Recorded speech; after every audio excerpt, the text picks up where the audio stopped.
Hey, this is Meredith Elliott Powell, and once again, it is 1 o'clock Eastern on Monday, and time for Thrive, with the show where we dive into the strategies, discuss the steps, everything that you need to know to really start to turn uncertainty to competitive advantage.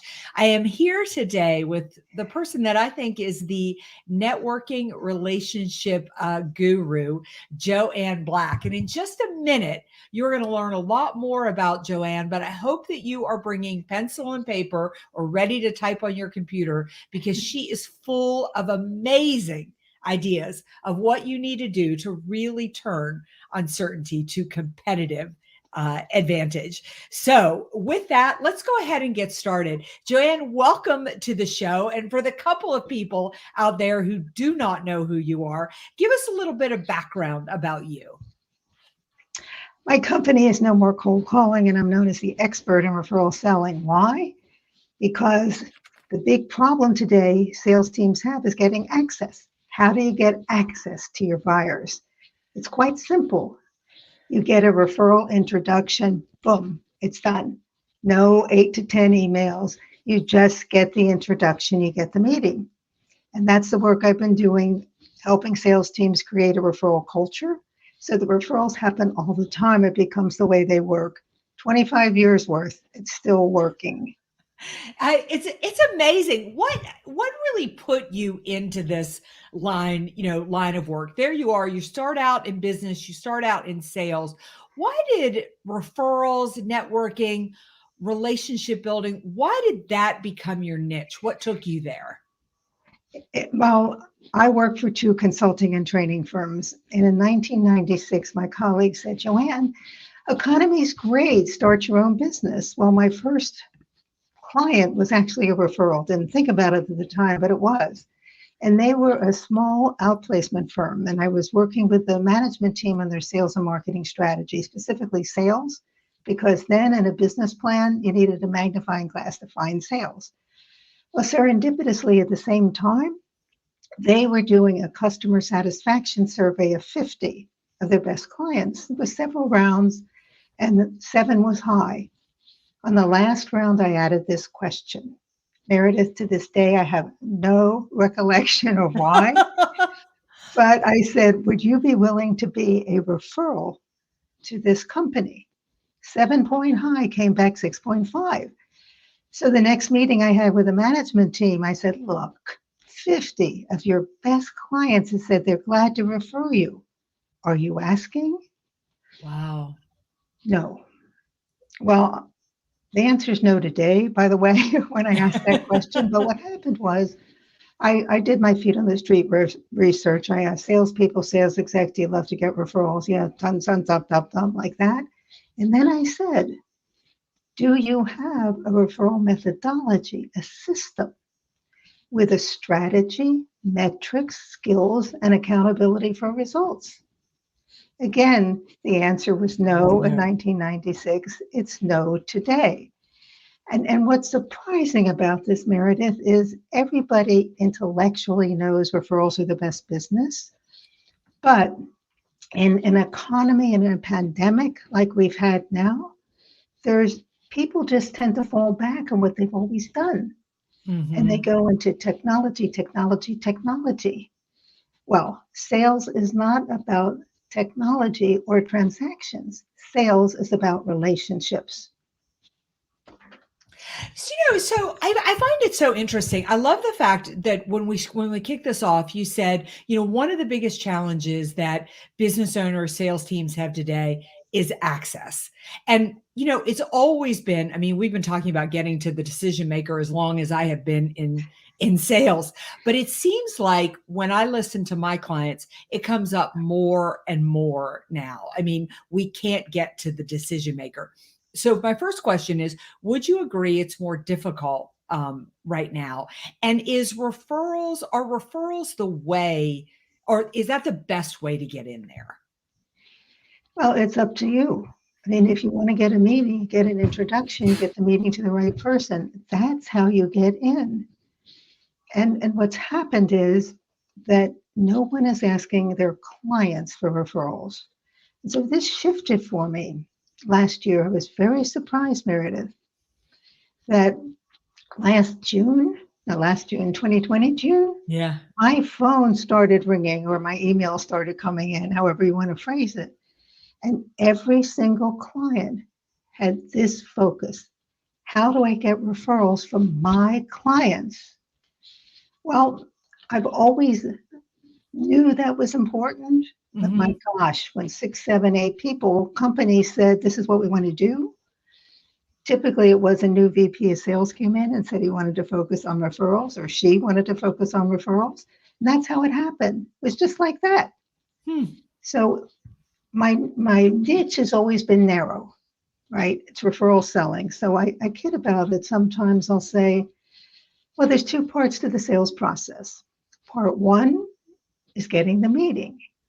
Part two, everything that happens after that, You're right. right? Right.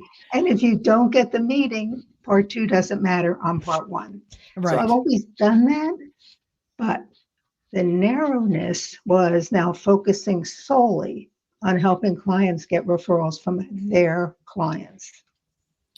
So, when we talk about the marketplace and what we're living in today, the amount of uncertainty, I mean, I think one of the most amazing things is we never thought we'd be sitting here 2 years later and still in this massive disruption and this massive uncertainty. I mean, depending on what part of the country you're in and, how people are. It's just in Orange County working on Saturday. And inside the hotel, you'd have thought COVID never existed. The moment I got into the Uber, there were signs all over the place. If you take your mask down, I'm kicking you out. So it's so confusing. The rules are different all over the place. And we seem to be just in this massive marketplace of constant shift and change and some level of confusion. Now, this is not your first rodeo. I mean, way back when you wrote a program on basically how to recession proof your business. And in talking before and some of the discussion you and I have had, that a lot of the things that you talked about still ring true today. So I want to ask this question two-part. What do you think that some of the biggest challenges sales professionals and or business owners are having dealing with this level of shift, change, and uncertainty? And then what are some of the strategies or tactics you think they need to put into place that would really be valuable? Well, the first was last year, panic, right? Yes. What do we do? And here's a lot of what happened is there was such paralysis, people did nothing. So Nothing true. doesn't work. You can't do nothing and be successful. Now, granted, sales leaders suddenly had dispersed teams, virtual. How do I manage that? How do I keep the culture of the organization going? Those are real challenges and had to be focused on first. I get it. But you can continue to look internally. So that is what happened. It was all this internal focus. And Meredith, we've seen it. We've seen what happens now with automated emails. I probably Right. get 65 of those a day, go into my Mhm. junk folder, sometimes more.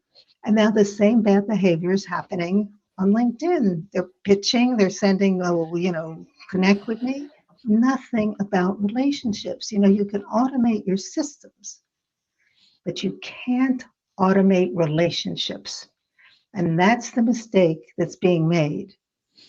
Now, the other thing, well, there's a lot of other things that happened in 2020, but one of them was clients. So we're trying to reach our clients and they're heads down, right, working on their business. Why should they talk to us?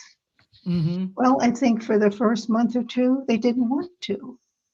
And everybody, all of us were reaching out. How can I help you, et cetera? And they weren't interested for maybe 45, 60 days. And then that changed.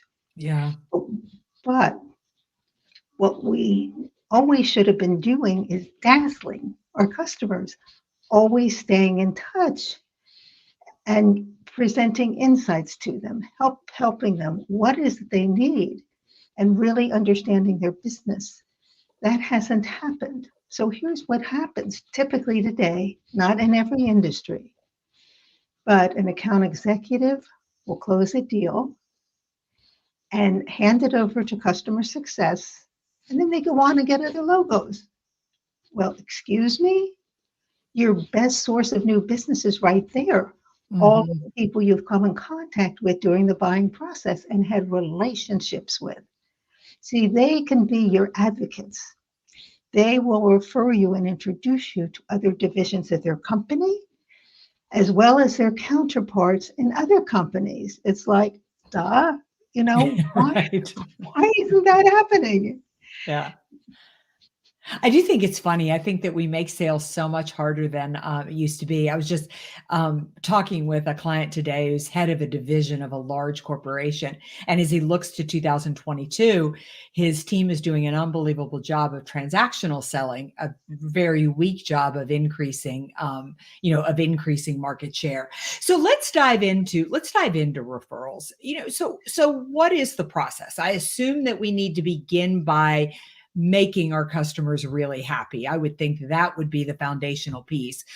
But what else do we need to do? If I'm listening to this and I've got my sales team and for 2022 I want them focused on referrals, what does the process look like? Well, first thing you need to talk to me. Okay. Yes, that's right. That's true. That's a very good point. Don't do but anything without talking to Joanne Black. but I always share best practices. Mhm. Meredith, I've had my company 25 years. I'm not in your face pushy. I will just share what works. And if Mhm. you want to continue the conversation, that's fine. But the first thing that needs to be done, and I call it for outbound referrals, proactive, because what happens to everybody now, of course, they get referrals. So a customer will call us in and say they want us to do more work, or they'll tell other people to contact us. Well, that's great. In fact, one CRO said 30% of his business had come from referrals. Wonderful. I paused, then said, well, what about your salespeople? Are they asking? Oh, no. Think of the difference that would make. The first step is a strategy.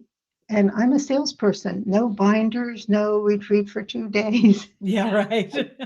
We'll spend 60 to 90 minutes in answering the question. If you implement referral selling, what's the outcome you want? Mm. And we always work toward that outcome. And what's the measurement? And then some clients have asked me to help them develop a referral culture. That's what I've always done, but I never wanted to use that term because the last consulting firm I worked for did culture work. Yeah. It took forever and cost millions of dollars. Right, right. No. So I found this definition, Meredith. Culture is what happens when people Mm. aren't looking, right? It's in our Mhm. DNA. Mhm.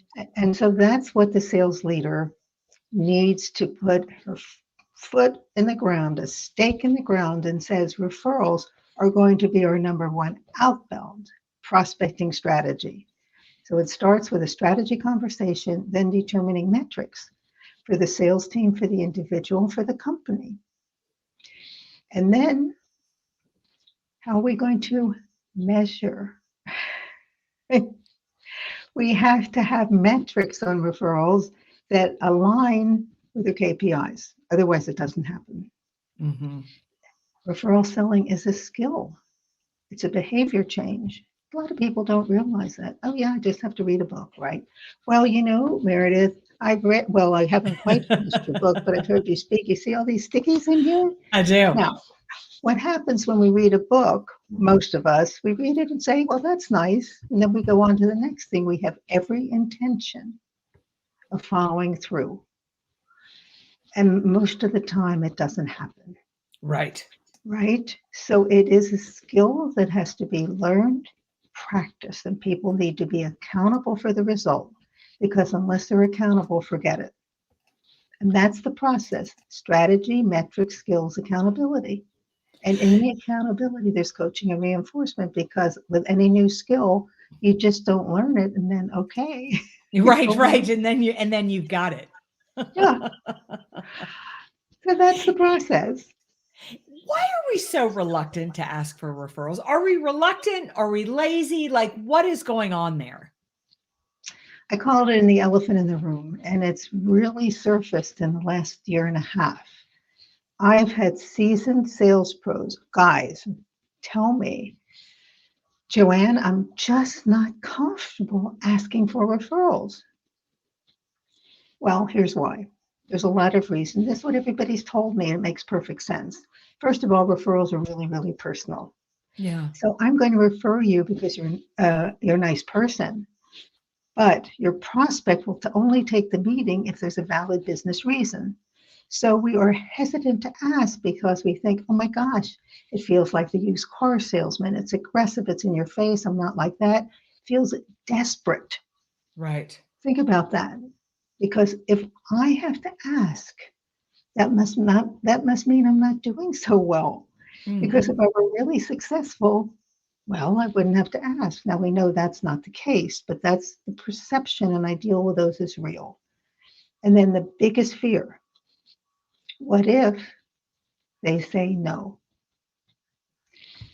In 25 years, no one has ever said no, either to me Wow. or to my clients. So, I mean, you can believe that or not, but how do you get past that discomfort? Just what I talked about. You have a referral system, a methodology. You start to build a referral culture, start with your sales team, then customer success, etc.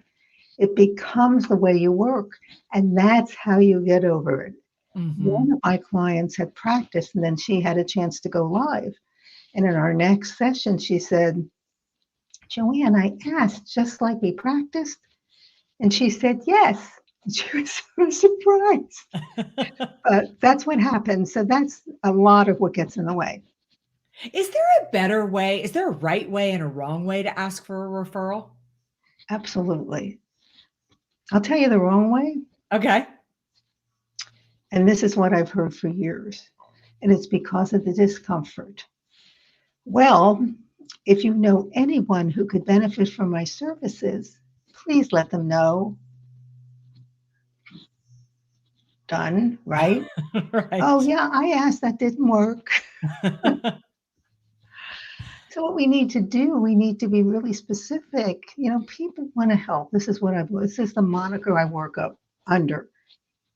Good people want to put good people together, I would agree with that. right? It Mhm. feels good. Because people have asked me that. Well, what's in it for them?